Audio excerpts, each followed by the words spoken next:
All right, as people come in, we're just gonna kind of take a few minutes, probably get started around 1:03. I'll try to put a little note here in the chat so that that is reflected, but we're so excited to get started.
All right, everyone, we're gonna people will continue to trickle in, but we're gonna go ahead and get started.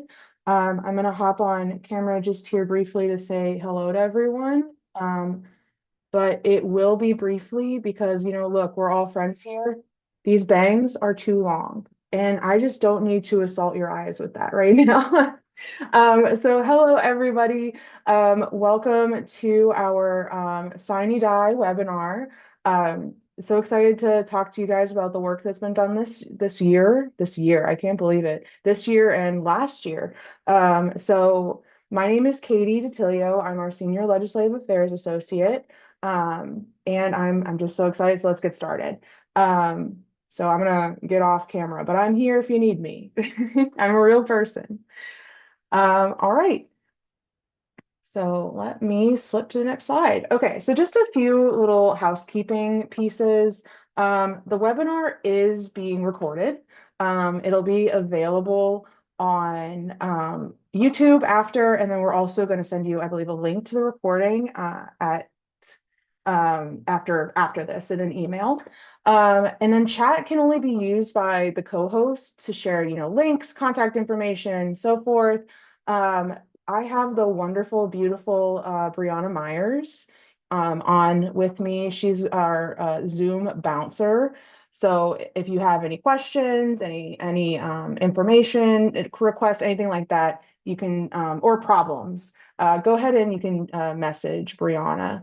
Um, Audience members can submit questions. So that actually leads into this next piece here. At the bottom, there should be a little button that says Q&A. You can submit your questions there. And then at the end of the webinar, we will go take a look. And then live captions are available. It's also right there near that Q&A button.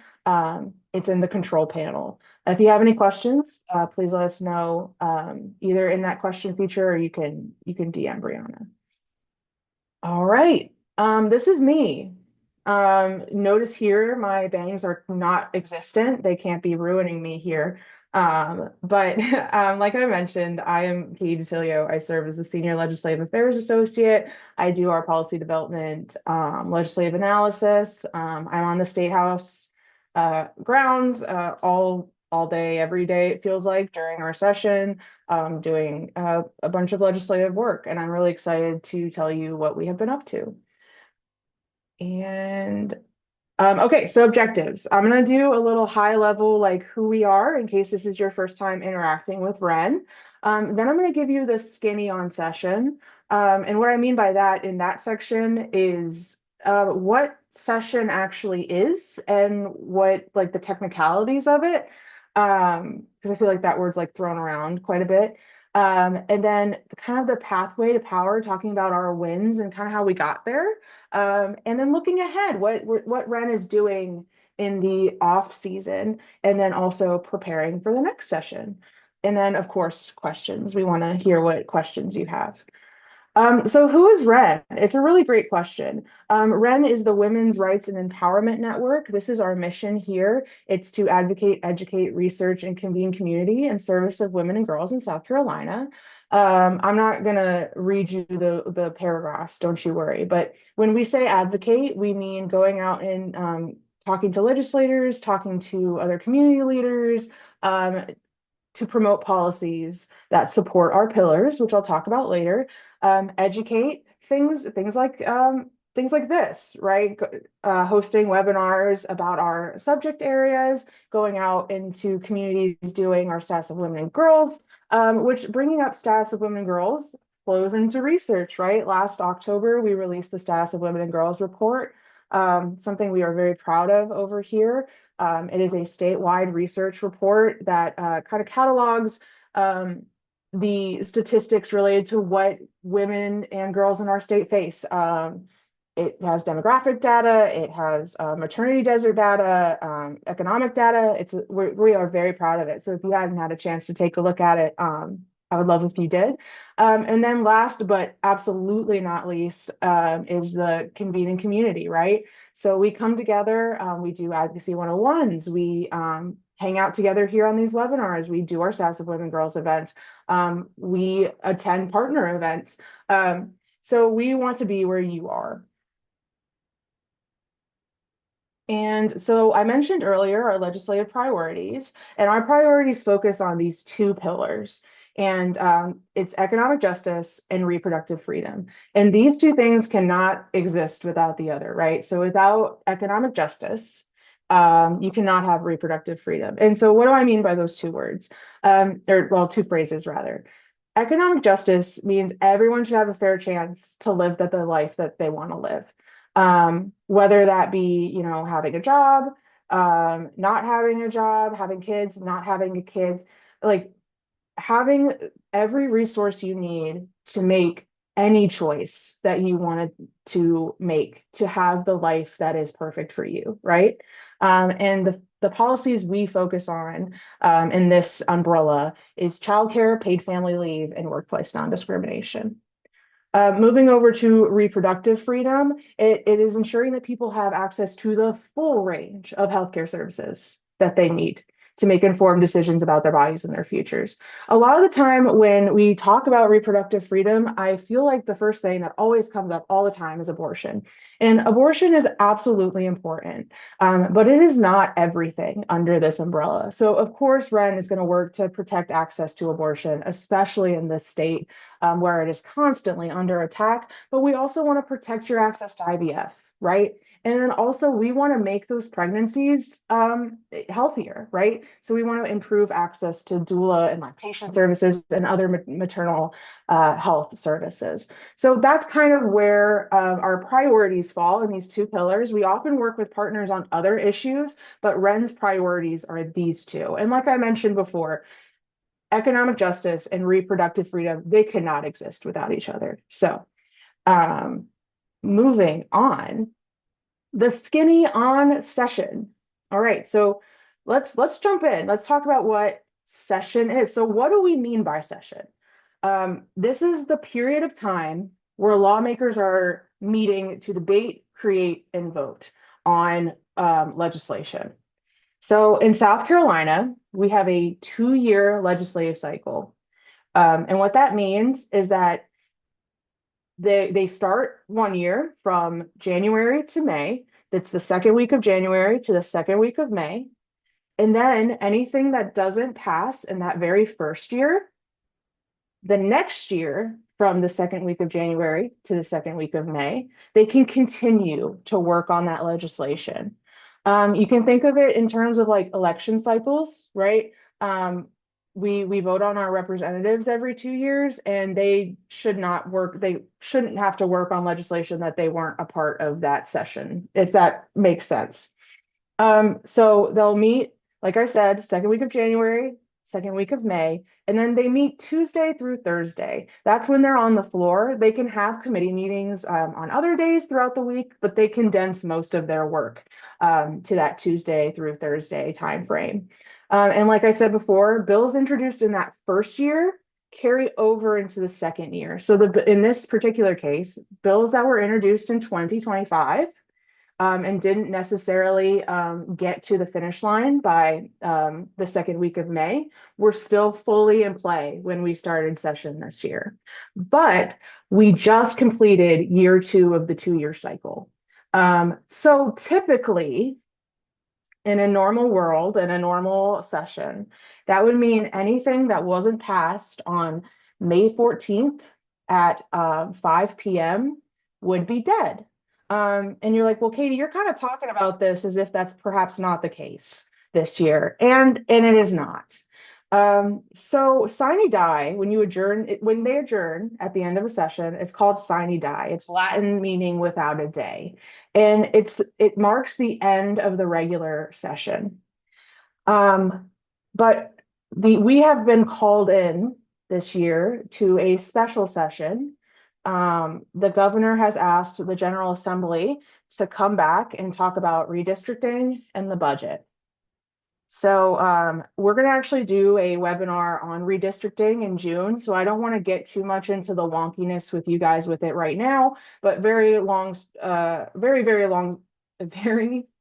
story short. The Trump administration called our legislature and was like, you got to change the maps. They're at the end of session, probably like 2 weeks before the end of session. And then the legislature was like, all right, we're going to change the maps. But they didn't meet all those criteria by the end. So the governor, who was able to call them back for a special session, they're supposed to work on redistricting and they're supposed to work on the budget, but they do not have to work on those things. So typically when those bills, like I said, would be dead on May 14th, everything is still in play because now we're in a special session. And even though he's asked them to work on these things, they don't need to work on these things. So it's good in some ways, right? We have one bill that I can't wait to talk about a little bit later that's currently sitting in a conference committee, which is like the last step before it's getting sent to the governor.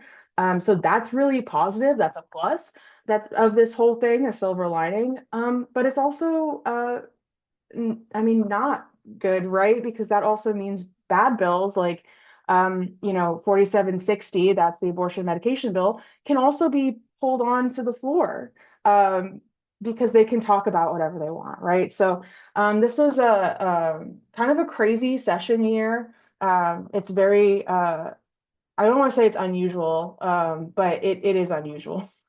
I can't think, a lack of a better word, right? So that was a beefy slide. Please feel free to, like, I mean, if you have questions, please submit them. And then also ask Brianna. I know I gave you like a lot of information. But it's been a hectic session. Um, so I also just want to briefly go over how a bill becomes a law. This is what I call our pizza tracker of legislation. This particular tracker is starting in the Senate. So a bill will be introduced by a lawmaker in the Senate, and then it'll be what's called read across the desk or introduced in the corresponding chamber. So in this case, a senator has introduced a piece of legislation. It goes to the Senate chamber where the president will give it what's called first reading and then assign it to a committee. Once it's assigned to committee, they often meet. So there's like the full committee, which is like everyone who's on that committee. And then it's often broken up into subcommittees, which is usually maybe like 3 to 5 members of a full committee. So they'll start in a subcommittee and then move to a full committee.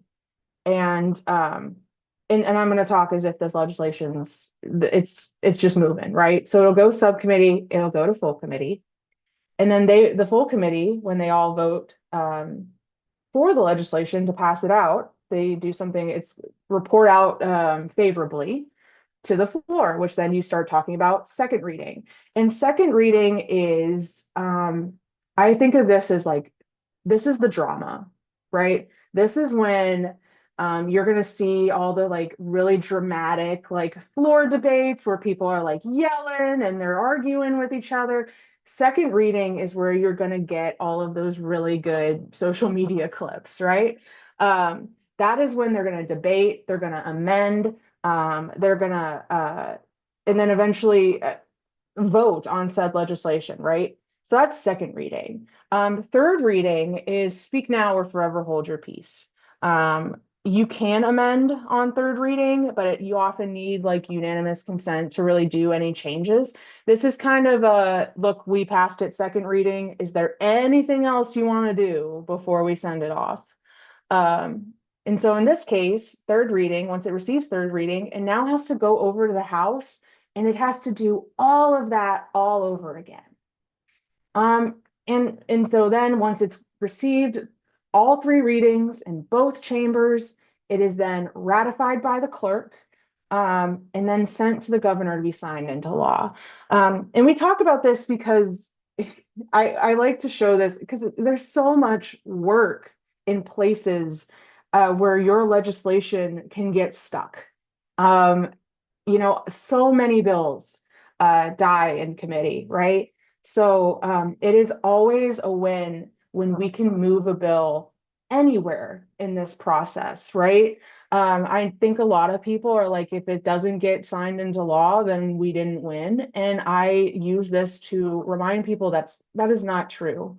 If you have legislators talking about your bill, that is great. That is moving through. Now, if it's a bad bill, then the win is definitely not getting it to law, right? But when you're talking about trying to get progressive legislation through and you're like, well, it only got a subcommittee hearing. Babe, do you know how many bills don't get subcommittee hearings? So this is a incredibly long, detailed process, and any movement on it is a win.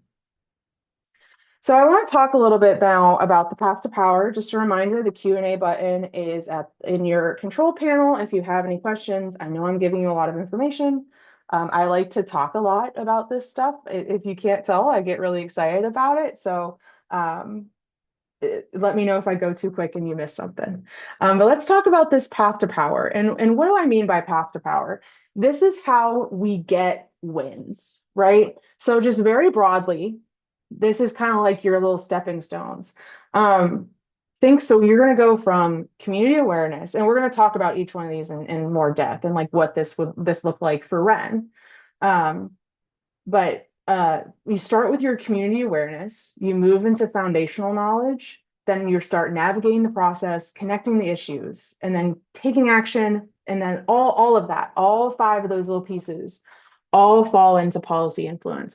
So we want to emphasize like change can't happen without all of this, right? So let's talk a little bit, but first, I want to show you some numbers. These are REN's numbers, but these are your numbers, right? I really want to highlight um, the 126,000 actions taken by almost 16,000 advocates. That is you guys. That is us putting out a action alert and you taking action.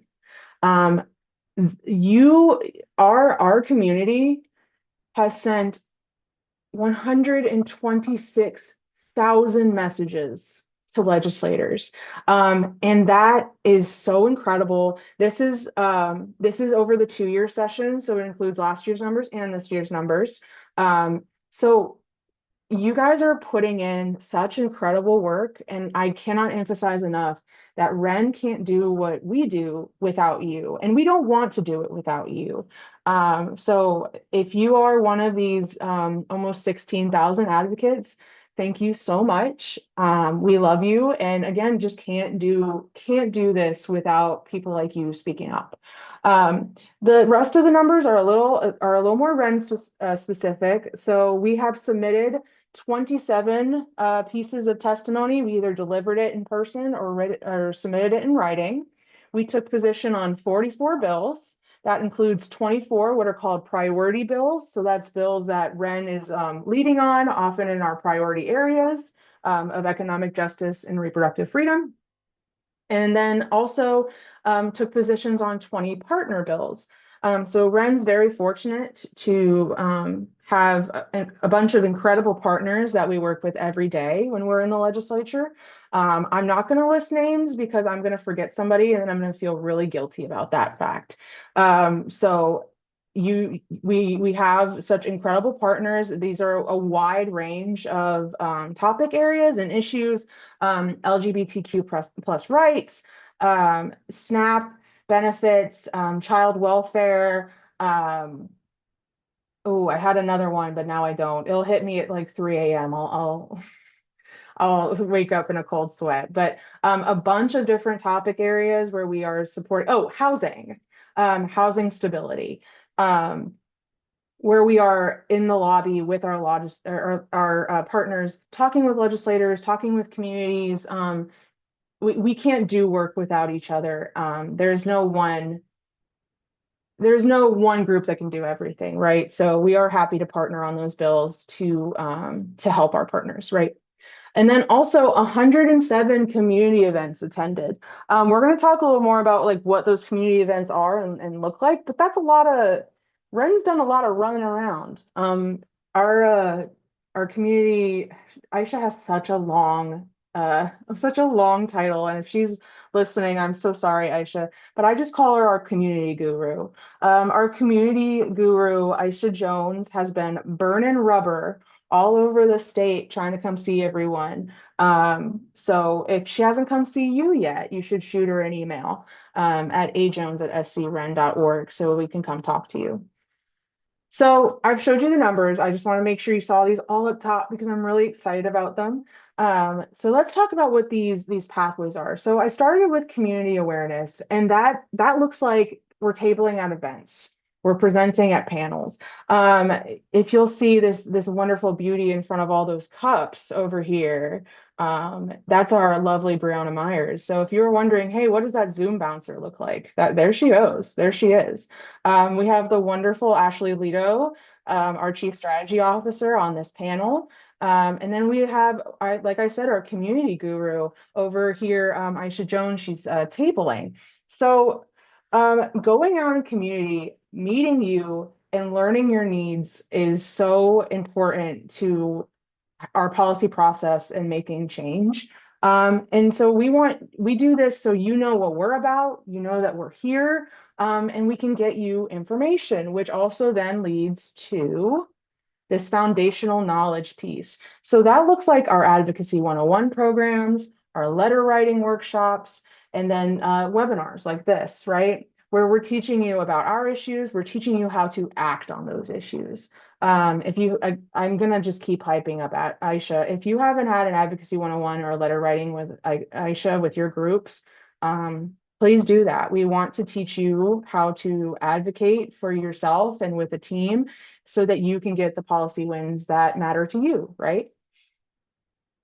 And then, so navigating the process. So this is more specific to that legislative piece, right? So this is where we're teaching you, kind of like I did before. I gave you a very condensed version of our legislative 101. And when I say very condensed, I mean very condensed. I was trying not to dwell on it, even though it's like one of my favorite things to talk about. You caught me. Um, so this is coming into your communities and being like, hey, this is how the process works. This is how you would make a bill a law. This process is intentionally not our process of teaching you. The legislative process itself, I think, is intentionally a little confusing and can be a little bit misleading. So we want to come into the community after teaching you how to advocate for yourself and then bring those two pieces together. This is how you advocate. This is how it fits into that larger process. Um, which then comes, now we're coming together to connect the issues. So our Status of Women and Girls community events, um, I'm going to give a little background on the Status of Women and Girls. Like I mentioned before, it was our statewide report. But along with our statewide report, we released county level data sets. Like so like Aiken County has its own report, right? But these are just numbers, and the numbers don't tell any story. I mean, they can help tell a story, but the numbers don't matter without the lived experiences, right? So we've been going into communities with these reports and hearing from you. Um, so we've learned about how to advocate. We've learned how to work ourselves into the policy. This is us, the legislative process. This is us talking to you to figure out what what is actually happening in your communities. What do you need help with? Is this data that we're giving you, is that even true? I think it was Aiken County. Someone gave us the feedback where it said like, Aiken's not this data says that Aiken's not a maternity care desert based on this definition, but I can't find an OBGYN that can do this. Where are those numbers coming from? It doesn't matter if a page says that you have access to 10 OBGYNs if you don't know where they are, right? So we want to kind of bridge that gap, and see what issues are actually important to you, so we can build those policy priorities together. And then that all culminates. Oh goodness. I don't know how I missed that this picture was on here. Anyway, um, this all culminates in us taking action during the legislative session. So again, I gotta brag on our community with those almost 16,000 advocates doing their thing. This looks like us going and testifying at hearings. This looks like us going to like press conferences. This is us talking to legislators. This is helping community members talk to their legislators. This is educating legislators at the ropes, right? Giving them resources. This is you guys writing a letter. This is you guys sending a call. This is you guys feeling empowered to go talk to your legislator and tell them what matters to you. This is sharing your story. And I'm going to take a small detour on sharing your story just because I want to emphasize how incredibly important your storytelling is. And I also want to make sure I put a little asterisk in there. I don't want this to feel like pressure. Like you don't need to like bare your heart. Like you shouldn't have to, right? You shouldn't have to bare your heart and soul for like a legislator to care about you. They should just care about your issue. But Um, if you are comfortable sharing your story, um, it is one of the most powerful uh, tools that you have in your toolbox. And I want to talk about a story that happened this year. Well, last year into this year. We were contacted by two advocates about a situation where someone was not getting their state employee paid leave for a stillbirth event, which is devastating and horrible. And we wanted to help this person correct this, right? So this person told their story. And what ended up happening from there is that Representative Neil Collins got told about this, right? And he was like, that's not good. Well, we can't have that. This needs to be clarified. So he wrote a letter to the Attorney General and asked for clarification and an Attorney General's opinion on whether or not the current paid leave, um, state employee paid leave program does include stillbirth. The AG agreed that it does, in fact, include stillbirth. So, armed with that AG opinion, Representative Travis Moore then introduced 4611, which is a fix, a legislative fix that would actually go into the law and make that crystal clear that if you experience a stillbirth event, that you are eligible for the 6 weeks of paid leave. And all of that started because someone told their story. Someone was like, "Hey, I experienced this, and I don't think others should do that, right? I don't think they should have to, and we should fix it." Um, as for the fate of 4611, it did cross over to the Senate, but it was also added to another bill, which is my beloved Senate Bill 11. So Senate Bill 11 started as just, I say just, that's not fair. It is a technical fix to the current paid leave policy. There was a way that the wording was happening where it was excluding grant employees.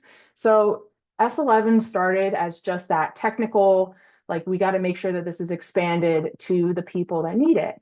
When it got over House side, however, they did. So it started in the Senate. It went through all three readings and then made its way into the House.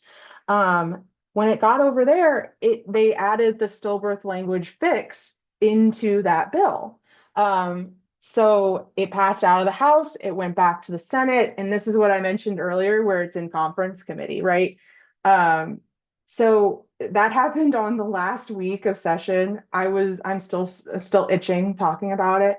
But we are so close with the special session in swing. We are hoping for that conference committee soon, so that those fixes can be put into law as soon as possible. And all those people that were left on a technicality and a miscommunication will get the care that they need.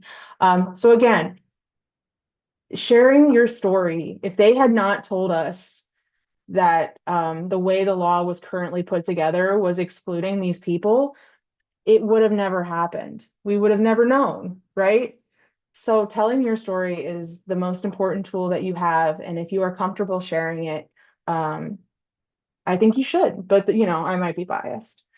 Um, so, and then once you take action, that culminates in a policy influence, right? So you take your voice and then it makes the changes you're talking about, which I kind of talked about previous. So I won't linger on this. But then I just, again, the number, we had 44 bills, 24 priority bills, 14 in support, 10 opposed, and then the 20 partner bills, 6 we supported, 14 we opposed. I do want to touch a little bit, that 14 opposed for partner bills.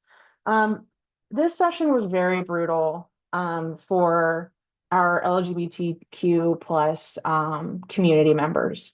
It was almost a nonstop, constant assault, just in various ways, almost every week, attacking birth certificates, bathroom rights, child welfare, even, foster care systems.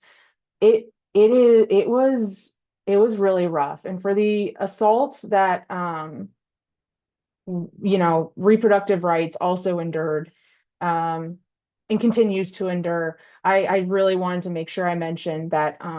Make sure you check in with your LGBTQ plus community members, because it has been a very, very rough, a very rough few months for them and for us. Um, so I want to talk a little bit about timelines. So 2025, I'm calling this like the tee up. So we were setting foundations and starting conversations that were going to move into motion this year. So we had a lot of like those first subcommittee hearings, a lot of like education pieces that ended up culminating this year. I do want to call out that Senate Bill 425 was signed into law. This was a bill that helped expand access to free school meals for students living in poverty. So that was really, really exciting. And then I also want to highlight that we had a pretty crazy off session last year. For those that are not new with WREN and have been with us for the ride, you'll remember Senate Bill 323. It says House here. I don't know why, but it was a Senate bill. Senate Bill 323 received very um, rare, I would say, off-session hearings. 323 was a total abortion ban, and guys, that bill died. That bill died in committee. And that was because of you guys. We all made we all showed out. We made a scene. It was hours of legislation or like hours of testimony. And that bill did not pass out of that committee. So 323 was out of here, buddy. So I want to highlight that win. It was a very weird, unusual. I think that is probably the way to describe the 2025-2026 legislative session. It has been an unusual session. But this bill died in the fall. So due to everyone's hard work. So a win to, and then I kind of want to talk, obviously I'm going to talk about this year. So that's where a lot of things kind of rolled into place. So we have this picture here of Representative Cobb Hunter, who was our paid leave queen on the House side. Also, Beth Bernstein is a paid leave queen on House side. And then we have Amalia, she's testifying. We have all of our ACOG doctors and advocates down here. And then we have our March of Dimes family up here.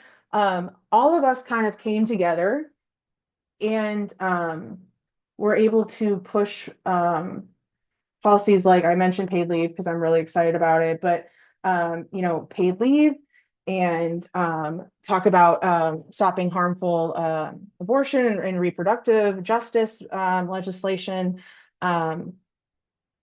And sorry, I'm gonna be honest with you guys. My cat just knocked over a lamp, so I just looked over to make sure it wasn't broken. It's not. We're fine.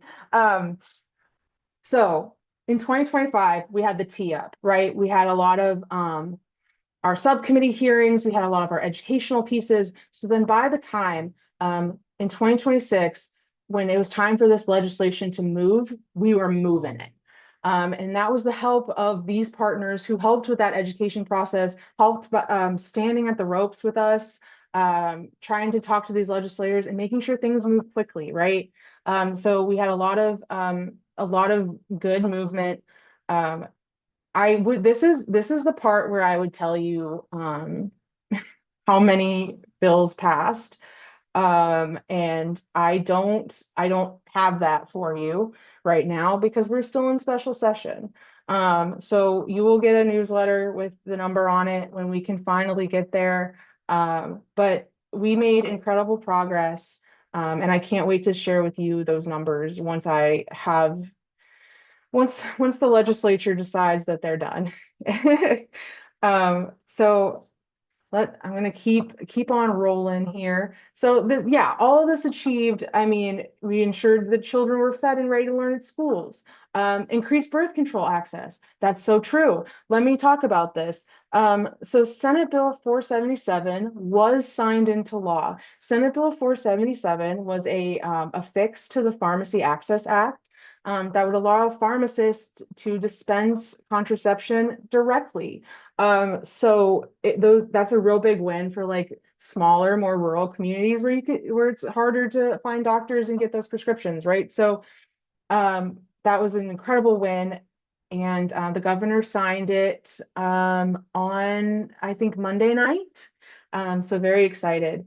And then we also ensured abortion, and abortion medication is still legal. We're still fighting that fight right now.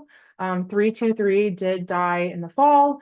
But as I mentioned earlier, 4760, which is the abortion medication bill, was added to the Senate calendar. So they are able to bring it up if they would like on the floor.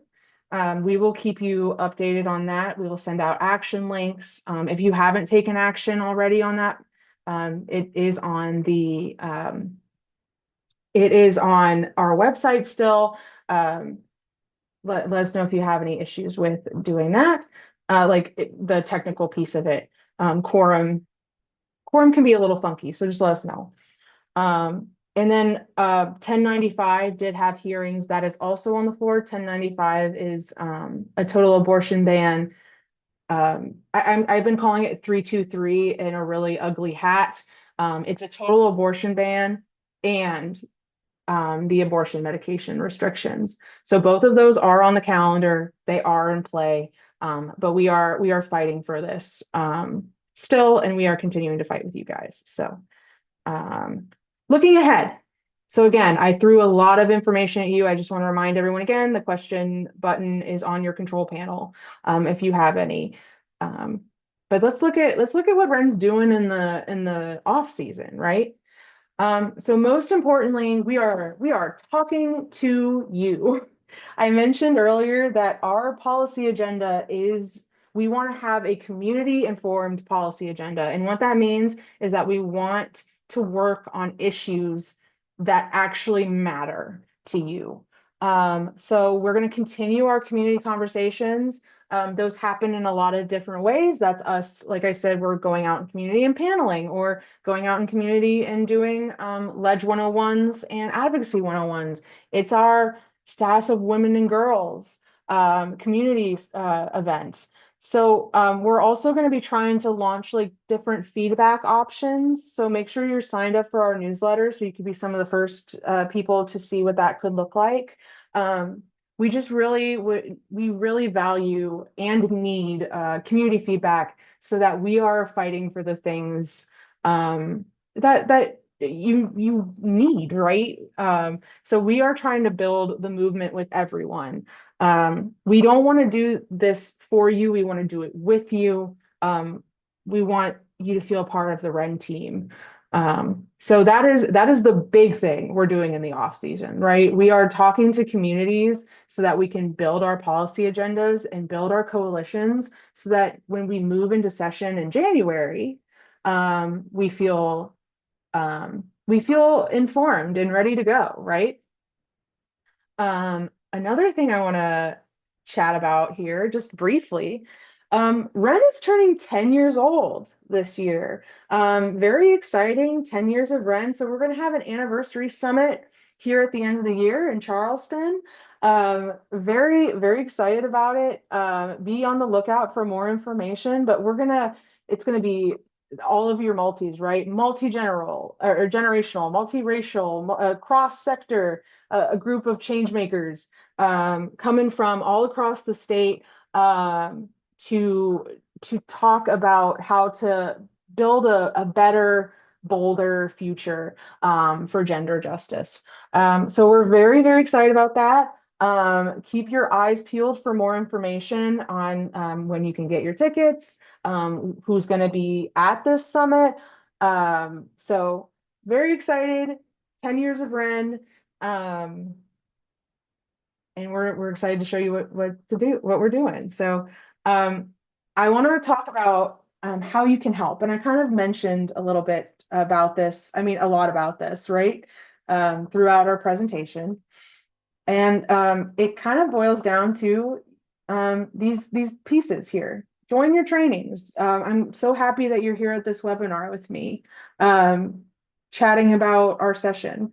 Go to Aisha's letter writing workshops if you want to learn how to better build up your advocacy skills. That's a great help. And like I said, share your story if you are comfortable. I don't want to sound like I'm like peer pressuring you, but I am. No. Share your story if that's something you're comfortable with. Your lived experiences are so powerful. We have a storyteller initiative if you'd like to share your story with us. It is very, very focused on consent. So you can submit anonymously if you would like. You tell us how you want us to use that story. And then stay ready to act when the General Assembly returns. We are going to keep you updated as things continue with this special session. And then we're also going to keep you updated in the off season on how we can start building those foundations to act when the General Assembly comes back next year. So I say come back. It sounds like wishful thinking. They're in there right now. The Senate is meeting right now. I will head over there after this. Just keep your eyes peeled and stay ready to act. We'll share resources as they become relevant and ask questions. Feel free to like shoot me an email. I think on the website, if you click my name, you can email me if you have any questions about anything that's going on, if I can help. I'm happy to do so. I hope my excitement actually came through, and I really love talking about this with you guys. So do not hesitate to talk to me. And talking about those resources, that's the Action Center, like I mentioned, the Storyteller Initiative. And we also have advocacy resources. Last year, we put out a toolkit that has a bunch of different types of resources like printouts. You have like how to create an advocacy plan, how to build a power map, quick tips for reading a bill, with like state house grounds maps, like just a whole like anything you would need, the starter kit for getting started. And I say anything you can need. If you look at this and you're like, actually, Katie, this is missing something. Again, please send me a message. I'd love to help get that resource together.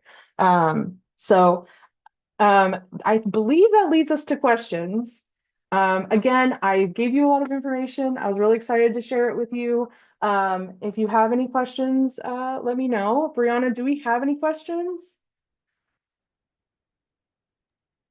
Actually, we do. We have an anonymous question asking, are infants allowed at the summit? Which it seems very cool, but she would have a newborn in tow, or they would have a newborn in tow.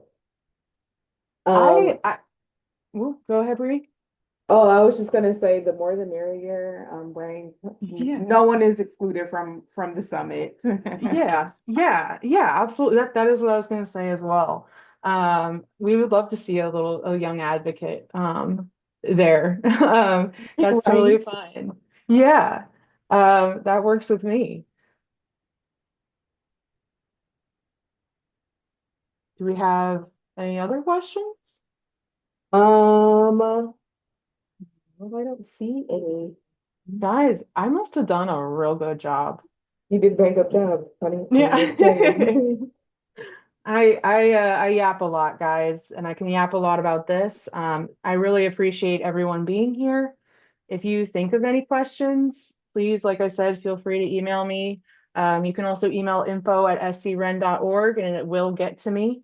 Um, I I can't emphasize enough that we cannot do this work without you.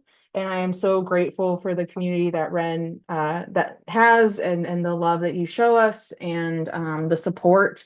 And it's really helpful in times like right now where the session's going really tough. And it's good to know that we have So many people that are willing to help and act and share their voices and stories. So I want to make sure that I uplift that and let you know that we can't do this without you. So keep showing up if you can, and if there's any way that we can make you showing up easier, feel free to reach out.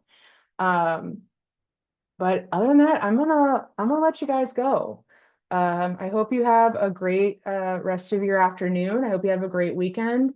It's Memorial Day, so I hope you could go to a pool somewhere, maybe. But yeah, all right, guys. Thank you.